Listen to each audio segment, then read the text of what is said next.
오래전 얘기가 나옵니다. 2008년 미국의 오바마 대통령이 당선되었을 때 일각에서는 미국 사회가 편견과 차별이 없는 사회임을 보여줬다며 부러워하기도 했다. 이제까지의 백인과 밑의 흑인, 주인 밑의 노예 등으로 인간을 편가르는 완고한 신분제 관습이 무너지고 마틴 루터 킹과 말콤 X의 꿈이 이루어진 것이라며 미국의 선진사회를 부러워하는 눈으로 바라보았다. 그러나 그러니까 이미 동양권에서 인종 간의 장벽과 신분 차별은 이제 이게 무슨 뜻으로 한 말이냐면 그러니까 마치 그러니까 미국이 그러니까 뭐 2008년에 이르러서야 흑인이 대통령이 됐다 그래가지고 그러니까 미국이 이제 와 신분이 철폐된 선진국이다 이걸 가지고 이런 얘기를 막 하게 되는 상황이었는데 그게 아니라 미국이 앞선 게 아니다. 우리 동양권에서 오히려 앞서 있던 것이다. 그런 얘기를 하려는 겁니다. 이미 동양권에서 인종 간의 장벽과 신분 차별은 중세 중국의 남북조 시대에 중국인과 이민족과의 극심한 갈등과 혼란 이후 진정되었고, 그러니까 우리가 남북조 시대 역사 중국에 거기 보면은 춘추 전국 시대, 초한지 그리고 한나라 시대 이때는 뭐 다 문화 그런 이제 이야기들이 많죠. 그러니까 어떤 지적 유희 그런 이제 그 응? 지식이 있는 그런 대화들이 많고 춘추 전국 열국지로부터 초한지 그리고 삼국지까지 한나라를 거쳐 삼국지까지. 그런데 삼국지 이후 남북조 시대의 중국 역사 한번 찾아보십시오. 그 삼국지 이후 남북조 시대를 배경으로 한 중국의 유명한 역사책 있습니까? 있지는 않지만 그 시대를 기록한 건 있는데 읽어보면은 맨 그냥 죽이는 겁니다. 그냥 죽이는 거 그냥 손수 쳐서 그 무슨 예의니 뭐 도덕이니 무슨 뭐 그런 거 없이 그러니까 그런데 이제 그게 중국인과 이민족과의 극심한 갈등과 혼란 이후 그러니까 한나라까지가 한나라는 나라라는 그 이름이 처음에 한나라가 생겼죠. 뭐냐면은 이제 중국 땅 전체를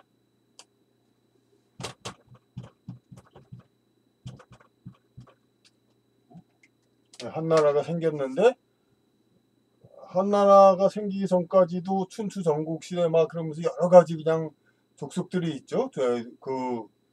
춘추 전국 시대도 다 뭐 구주 앞에 가운데의 구주만이 중원인데 그 땅이고 나머지는 다 오랑캐 진나라니 뭐 다 오랑캐들이죠 그 당시로서. 그런데 한나라로는 크게 이렇게 통합을 한 뒤로 이 한나라를 이루고 있는 여러 족속들 그 사람들을 이제 그 이후로 한족이라고 부르게 된 거죠. 그러니까 중국인들 그리고 이 사람들이 삼국시대에 있었고 하는데 그 이후에 이 한나라보다 북쪽에 있었던 선비족 뭐 그런 모용씨 뭐 그런 족들이 막 쳐들어와 가지고 남북조 시대가 된 거죠. 그래서 그 이민족들, 야만족들 그런 그런 사람들이 들어오니까 이건 마치 중국뿐만 아니라 이제 유럽에서도 게르만족의 대이동이 있어가지고 그때부터 게르만족의 문화 파괴주의라는 거 있죠. 반달리즘, 반달리즘, 반달족이라는 또 게르만족이 있죠. 게르만의 한 일파 문화를 많이 파괴했다고 그랬죠. 그러니까 그냥 뭐 닥치는 대로 그냥 그 어디 나라 자기가들이 침략할 나라에 이렇게 있는 여러 가지 그냥 귀중한 문화들을 무조건 파괴했다. 이렇게. 그런데 그런 족속들이 이제 동양권에서는 역시 이제 북쪽의 그 선비족 뭐 그런 사람이 게르만족이 다 마찬가지 그런 역할을 한 것이죠.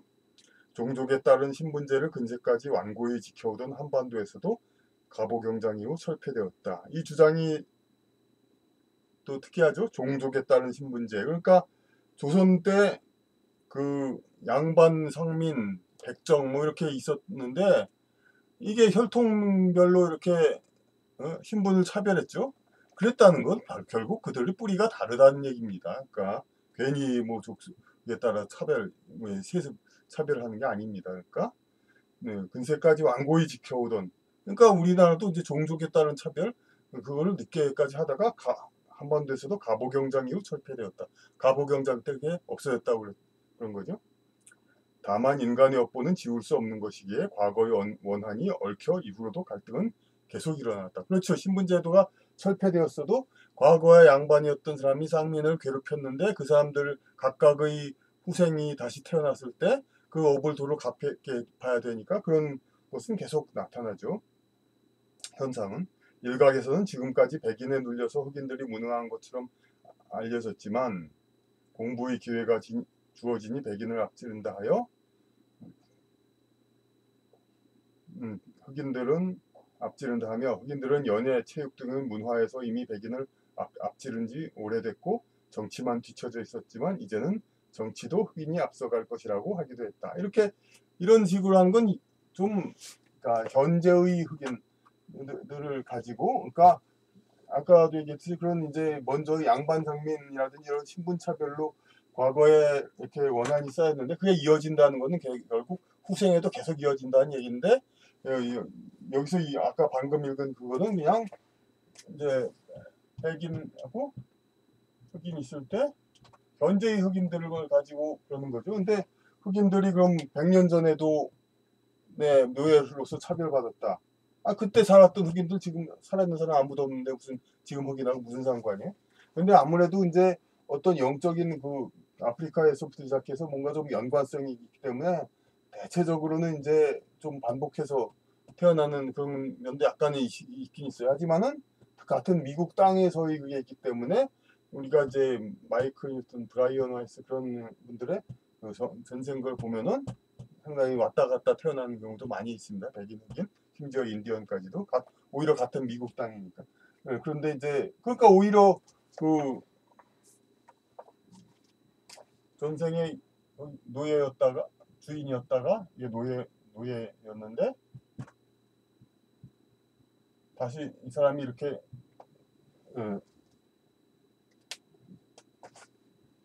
백인 주인과 흑인 노예로 전생을 살았는데 이 사람이 다시 태어났어요.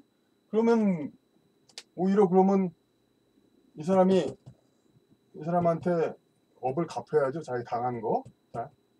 이 사람이 더 높은 자리에 오르고. 그런데 아직은 백인의 어떤 체질, 그 용모가 그걸로가 사회적으로 유리하거든요.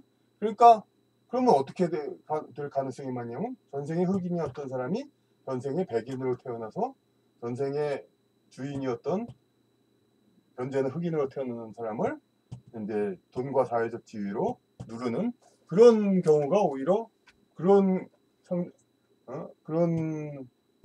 시나리오가 오히려 상상이 더 자연스럽지.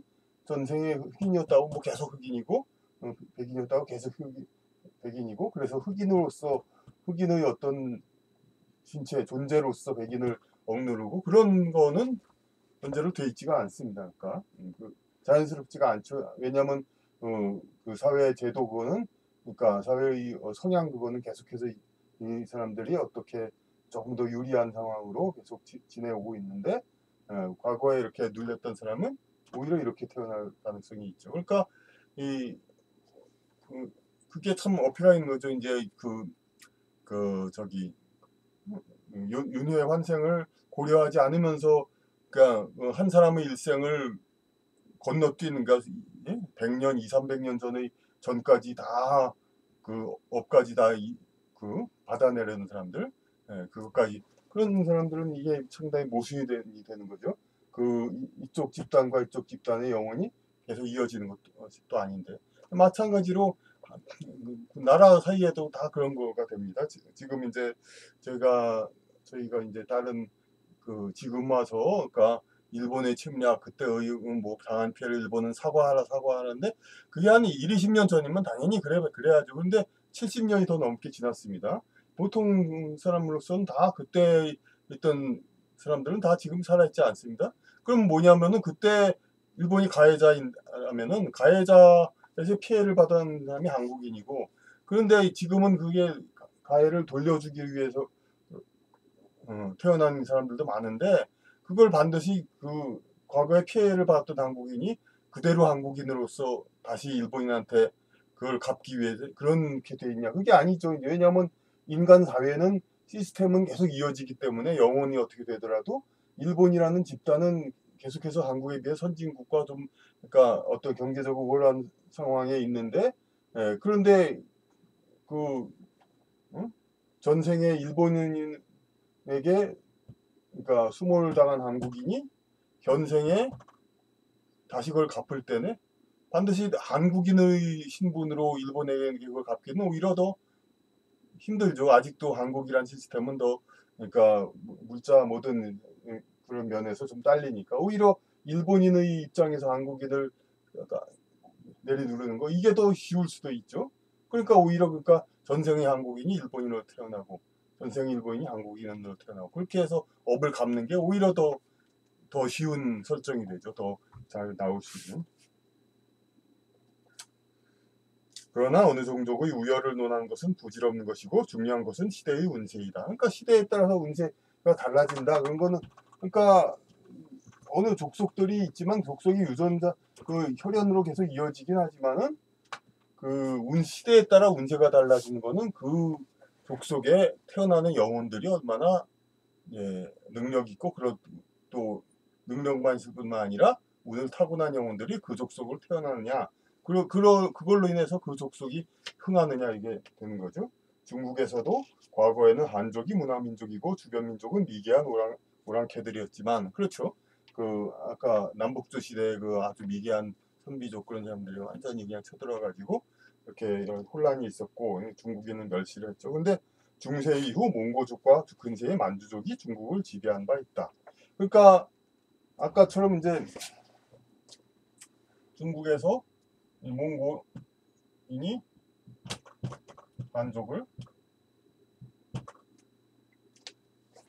두 가지 경우 다 생각할 수 있다는 겁니다. 그러니까 한족, 이때는 참 한족, 나라는 송나라죠. 송나라. 근데 과거에 그럼 이쪽이 좀 미개하게 살았기 때문에 이쪽한테 이렇게 그 어떤 그 수모를 받았어요. 그걸 이제 도로 갚기 위해서는 물론 그 아까 말씀드린 대로 이렇게 A, B가 했을 때 오히려 A가 이걸 가해를 했고 B가 피해를 받았어요. 그런데 이걸 다시 이 안족이 계속 우월한 상황이 있을 때는 이 사람들이 후생에 태어났을 때 A가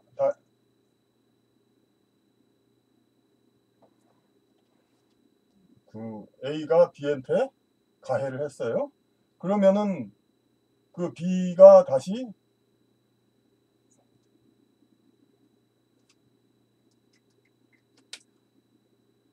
B가 A한테 그 업을 갚기 위해서 가해를 하려면은 B가 다시 우월한 이 한족 나라로 태어나고 A가 이 열등한 몽고족으로 태어나서 이렇게 가해를 하는 거. 이게 단기간에 이쪽이 우월한 체제가 계속되고 있는 상황에서는 이렇게 될 수가 있죠. 하지만 이게 이런 게 자꾸 하다 보면 결국은 또 사람들이 막 영혼들이 섞이다 보니까 그 오히려 그러니까 이쪽으로 몰려가지고 능력 있고 운세가 강한, 혹은 이제 이쪽이 계속 당하다 보니까 집단적으로 운세가 오히려 올라갈 수도 있죠. 그러면은 이렇게 바꿔 태어나서 개인적으로 바꿔 태어나서 업을 갚는 게 아니라 이 존재 그 자체로 업을 갚죠. 그러니까 그대로, 그러니까 B가 여기에 태어나고 A가 여기에 태어나고 똑같이 태어났지만은 이쪽이 더 강성해져 가지고 징기스칸이 돼 가지고 이렇게 이쪽을 누르게 되죠. 그래서 몽고가 송을 멸망시키게 되고 있는 거죠. 그렇죠. 몽고족과 만주족이 중국을 지배한 바가 있죠. 각 종족 혹은 민족 집단의 시대에 따른 운세 변화. 이제 몽고족, 만주족이 이제 그렇게 강성한 집단이 되다가 어느 시기가 지나면 또 끝나고 그러죠. 그 집단의 유전자 문화가 고급한 능력의 영혼이 깃들어 뜻을 펼치기에 적합하다고 선택을 받아 얼마나 많이 찾아오느냐에 있다. 그러니까 이 징기스칸 비록 그 송나라의 그 성리학이라든지 여러 가지 고급적인 학문을 어찌 몽고에서는 배우지 않았지만은 그 능력으로 활쏘기와 여러 가지 그냥 전투 방법 이런 것들을 많이 공부해가지고 그러니까 우수한 자질이 있으니까 자질이 있는 영혼들이 그래서 그걸로 이렇게 대륙을 점령했죠. 그 집단의 유전자와 문화가 고급한 능력을 이게 영혼이 깃들어 뜻을 펼치기에 적합하다고 선택을 받아 얼마나 많이 찾아오는가에 있다. 그 고급한 영혼이 많이 찾아오는가에 있다. 먼저 번 강의에서도 이제 한 그 국립묘지에서 안건전용 가로쓰기 서명만 하는 거는 우리 선조 영혼을 찾아오지 말라고 비나이드 하는 것과 마찬가지죠. 그러면은 그런 우수한 이제 우리 전통을 문화를 존중하는 그러한 이제 인재가 이 한국에 태어나는 것보다는 한국에 이제 글자가 몰라서 서름을 받았던 좀 그랬던 사람들이라든지 어떤 외국에 좀 떠도는 영혼이라든지 그런 사람들이 영혼들이 한국에 더 태어나겠죠. 그러니까 고급한 영혼이 그만큼 덜 한국에 오게 되니까 결국은 한국의 이제 내리막 그거의 어떤 원인이 되겠죠. 이집트 문명, 그리스 문명, 잉카 문명, 마야 문명, 세계의 유명한 고대 문명지죠. 등이 그들의 후손이 있음에도 옛날 같은 명성을 지키지 못하는 것은 특히 또 제가 잉카 문명, 마야 문명 볼 때 그 캄보디아의 앙코르와트 있죠? 그거 볼 때도 좀 비슷해 보입니다. 전혀 다른 지역이죠, 물론. 근데 그 잉카 문명, 마야 문명 이런 것들이 이제 숲속에 있다가 발견됐듯이 앙코르와트도 숲속에 있다. 근데 캄보디아 지금 사람들이 뭐 그런 뭐 거대한 건축물 하고 이렇게 그렇게 어떤 이제 세를 과시하면서 그렇게 사는 사람들이 아니죠. 예. 여기 나와 있는 지역들은 두말할 것 없고 이집트, 그리스, 잉카, 마야 같은 문명 등이 그들의 후손이 있음에도 그러니까 멸종되지 않았죠. 이집트인 사람들 다 있고 이집트에 그리스인들 다 있죠. 그리고 잉카 문명, 마야 문명 뭐 족보로 내려오지 않았지만 페루의 뭐 시장에 있는 뭐 여러 가지 다 그런 사람들 다 잉카 문명, 마야 문명의 후예들이죠. 그들의 후손이 있음에도 옛날 같은 명성을 지키지 못하는 것은 고대 그러한 문명을 이끌었던 고급 능력의 그 영혼이 더 이상 찾아오지 않기 때문이다. 그러니까 옛날에는 이쪽 이제 그 이집트 이런 쪽에 이제 고수준 영들이 많이 왔지만은 지금은 그렇게 오지 않는 거죠. 그러니까 그 미국의 그 전생치면 브라이언 하이슨 박사 뭐 그런 것들을 보면은 그냥 지식인들의 어떤 전생을 나왔을 때 이집트 그런 게 많이 나와요. 그러니까 그 사람들이 오히려 선진 문명권 미국 유럽에 그런 쪽으로 오히려 그쪽의 지식인으로 좀 태어나고 이집트에 그냥 다시 태어나고 경우가 별로 많지 않은 거죠.